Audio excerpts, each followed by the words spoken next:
Just whatever happens. Just Whatever go happens. with the flow. It's like 11 in the morning. I'm usually still asleep now, but Well, you've got a record coming out, haven't you? I do have a That's why record. you rang, because we thought, hey, let's have a bit of a chit chat How is it that we started working together? together. Gosh, that's quite interesting, isn't it? Well, it was right by the lockdown, wasn't it? Yeah, I See Us in Heaven came out in February, so it was around February, I think. Yeah, it's been a Yeah, while. I remember your dad got in touch with me because I know your dad from years back, don't I? It was a kind of Yeah, really sixth form. happy accident how we met, even though we're living here. And so he phoned me up and said that he's got this incredible daughter called Cathy who records music. Well, she doesn't record music, she writes songs. I think he was going to surprise you with a birthday present or something where he thought, I want to get something where she can start recording. Does that sound right? Yeah. I got a call about a year later saying, do you remember that Scarlett that I bought Cathy?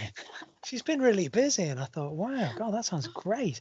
One of the tracks, you're having some trouble with the drums. Do you remember the Yeah, timing it's was always the weird? drums. I can never get the drums right. I can do everything else, like piano, the guitar, and all the layers of synths or whatever, but like the beat, which is like one of the most important parts, I can never get. So yeah, it was probably that. What you'd recorded was really, really good. So I remember thinking, well, send me something over. And then I heard it and thought, wow, that's a great song. And Was that I See Us in Heaven? that was I See Us in Heaven. I think you gave me permission to go, you know what, if you want to do something on it. And I think I stayed up all night that night and just had this mega Wow. session. God, I'm really into this. I'll just keep on trucking. And then by the morning, I had this idea that I thought, God, I hope she likes it. When I first heard it, I was surprised because it was like an acoustic song, and hearing like the vocal effect that you did at the start really like I was like, what? It just worked so well. It was a great experience. It was like the first thing that I worked on remotely as well. So And I've never done that before. I've never worked in that way. I was surprised how quickly you got the vibe. You know, we didn't talk that much about it. It was just pretty instant, which was really cool. How did you sort of get into music? Was it something that you always loved to do? It's a bit like you. At one point, I remember saying to my parents, we always had a piano in the house. I always just made songs up. I did learn to play music, but I gave up quite early and when I was quite young. Got a 4-track and started making my own songs on that.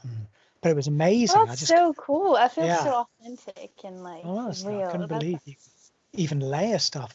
Wow. So how about you then? How did you get on with writing your songs? Because all I know is that you got yourself your interface and then a year later you'd made all these songs.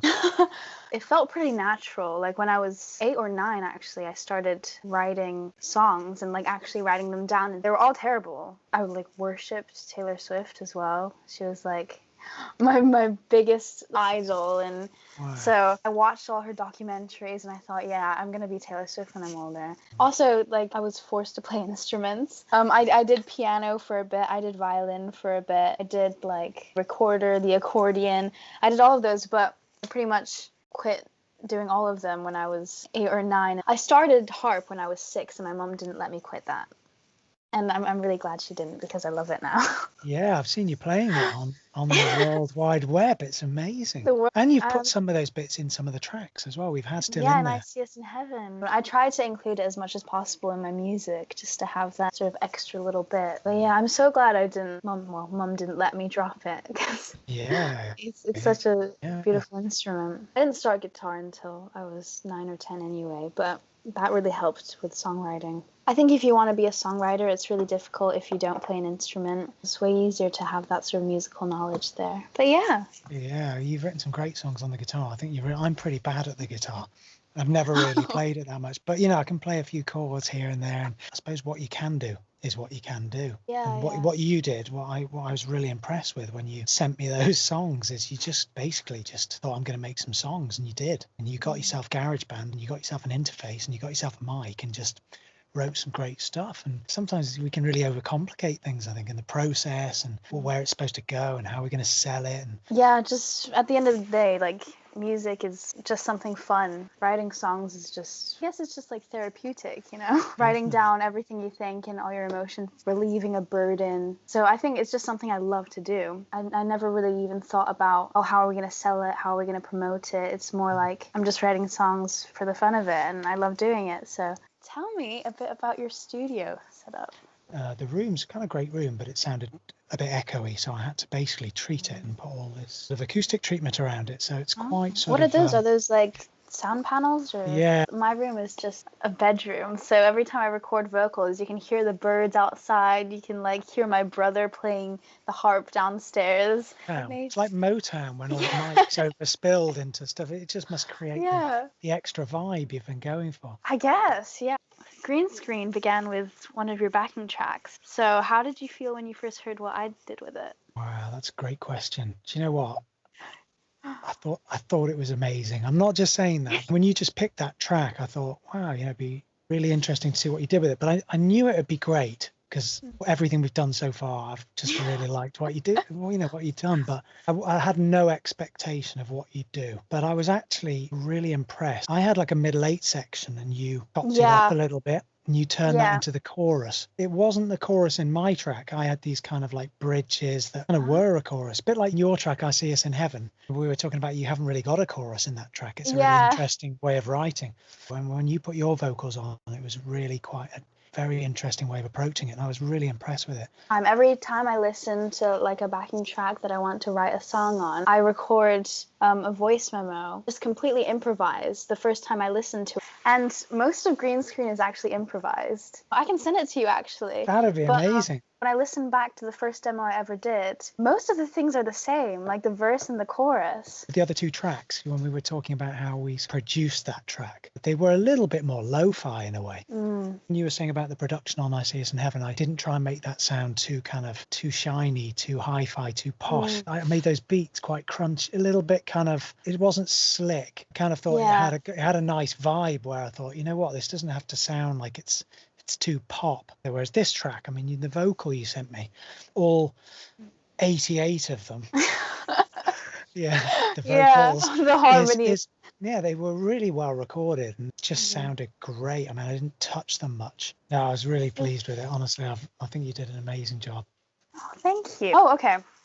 Your production is obviously very cool. Thanks. Contemporary. Are there any sort of current artists that you're inspired by? I sometimes find it really hard to pick someone out, but I think James Blake's pretty amazing, actually. I really like a lot of his stuff. I like how kind of weird and experimental some of the backing tracks are, and the things he does with his voice is like really kind of purely melodic and soulful. And a bit like when you were just telling me, I was just singing into my phone a whole load of gobbledygook nonsense. And that was my inspiration for Green Screen. I like how someone can go to those levels of success but still be very kind of experimental. So like alternative experiment. And the approach. I really like that sort of stuff. But that really comes across in like, because I've heard so many of your backing tracks that like after every 4 bars or 8 bars, something else comes in that completely catches you off guard in your backing tracks. And I just think that's so cool. I used to be really used to writing really structural songs with like a verse and a chorus and a verse and a bridge. And when I started working with you, obviously, like the structure all came out, but it just sounded so much cooler like that. Interesting, because some of my songs I suddenly think, is that too structured? Is that? But then you'll do something on stuff, and I'm thinking, wow, that's totally that was a chorus. That's now become. So you're doing the same. You're kind of doing the same. Yeah, we're like switching it up. When you did Green Screen, I was not expecting you to put what you did where you did it. So yeah, really good. But yeah, I like tons of different artists. Tons of different stuff. How about you? I was gonna mention actually, like when you were talking about this, like the switching structures, I really love Frank Ocean. Do you know Frank Ocean? Oh God, you know what? He was on my list. That Channel Orange record. Oh my God, yeah. Super Rich Kids, all those kind of like so Sweet good. Life, Oh my Pyramids. God. Really? I didn't even know you liked Frank Ocean. Wow. Whoa, he's like one of my favorite artists of all time. Wow. This is just well, it explains it. It explains how well we work together then. And leaves. Hey, you've got a visitor. I got a visitor. We're in the middle of an interview. We've got an in? intruder. Yeah. Hi. Hi. You're on telly. Oh. Okay. Bye. That's keeping it real. Imagine if that had been Frank Ocean. Wow. That was a very likely situation. How did you find using Logic? Because you started using Logic now, haven't you? I'm in college and I take music tech, so I'm obviously being taught how to use Logic, which is good. I feel much better with someone actually teaching me how to use it rather than me just sort of messing around with it. So I was thinking, actually, I was going to ask you, how did you find working remotely like this? Remember at first we were thinking it was difficult that you weren't in the room, when you're thinking, God, sometimes you just want to turn something up. Can you make it sound a bit more purple? And I'm thinking, what does she mean? Can you make that thing sound a bit more like it's underwater? I think you said. I'm thinking, oh right, yeah. Yeah. I'll just get the fish tank out. I don't know. I think I heard a song and it sounded like the person was singing underwater. I think it was like the lower frequencies are just boosted so much and all the high Yeah. end is cut off. I didn't know how to say it properly, so I was Yeah. like, can you make me sound like I'm underwater or something? It's just, I've worked remotely with quite a few people as well, because obviously we can't go out. The good thing about it is that you can work with people all over the world, like with you being in India and I'm here in the UK. But obviously communication was really difficult. It's just like the little tiny things that you want to change, you're not sure about. It's quite hard to communicate that to someone. At least with what we've worked on, you instantly got the vibe and it just worked out really well. Yeah, and I thought with this track that you're just about to put out, there was hardly any of that. Yeah. It was kind of like, wow, we kind of got to that point where we just thought, we're like, oh, well, wow. it's done. It was kind of, better get it mastered. It was interesting because I remember thinking, wow, it sounds pretty ready. But it was quite quick. And I remember thinking, God, I better not play it you too quickly, else you might think I've done nothing on it. I've noticed you work quite quickly as well, where you can just go bang, bang, bang. You had a backing track. Can I download that? And then the next day, all this stuff's on top of it. So I'll think, right, oh God, I'll have to deal with that. Most of the work's done in that session. And then you think, right, now it's tweaks. But there wasn't that many of those with this, was there? Like the strings in the chorus and like the punchy bits. Your bells and whistles. Sort of enforce those vocals. Wow. Which was your idea, which was a great idea. It really worked though, didn't it? What you put. I had an image in my head, which was like the chorus has to be really hard hitting. It's got to like hit at these points. I thought just add like cymbals, add strings, and it just worked out perfectly. I think if I listen to a song and I'm inspired by it, I get really excited and I just like do it all in like a few hours. I think Green Screen, when I finished it, I think I was just so excited. I just want to get it all out. It's super melodic what you do. I think that's what I really, really liked about when I heard your stuff. To me, it's incredibly musical. It's really melodic. It's soulful. Your voice sounds great. I've not been using auto tune, this kind of stuff. Actually, sometimes, when you've got 88 vocals, if one of them's a bit off, adds to that kind of, there's a really nice organic vibe. It's kind of got that, the wall of sound vibe. All the instruments, all the harmonies, all combining, and even if some of them aren't like perfect, but it just sort of works. I think if we started to shop around with everything and try and tighten everything up, it would sound a bit kind of too perfect or something, but it sounds perfect the way it is to me. Sometimes you think you have to fix everything in a computer these days because we can, but I think sometimes it just works. Yeah. Kind of reminds me of like Lana Del Rey. I don't know if you listen to a lot. That was another person I was going to say. That list of people. Yeah, like again, she's one of my biggest influences. And when I'm listening back to her tracks, I realize like not every note is in tune, not every vocal is on beat, but it just sort of adds to the whole vibe of it. What's your favorite track by her? It's the track we should listen to right now. If we were. That's so hard. Oh my gosh.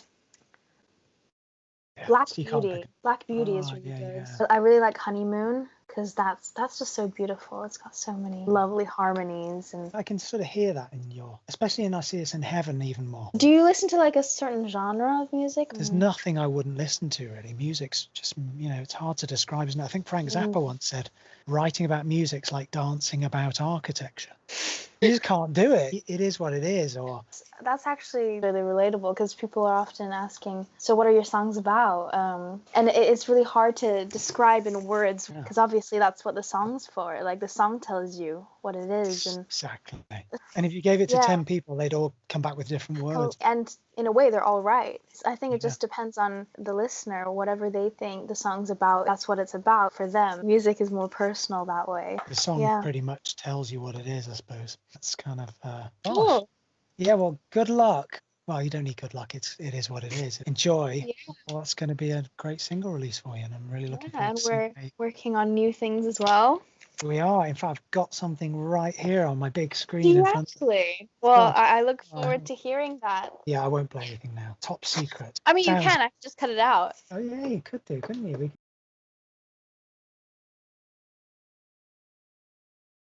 Wait. I love that. Cool. Well, I better let you go. Well, we'll catch up another time. That's what we'll do. Yeah. And I'm always here, and I'm going to get straight back to work on your track. And all the best with all the other interviews you're doing, and we're looking forward to catching up again soon. Cool. Hey, Cathy. See ya.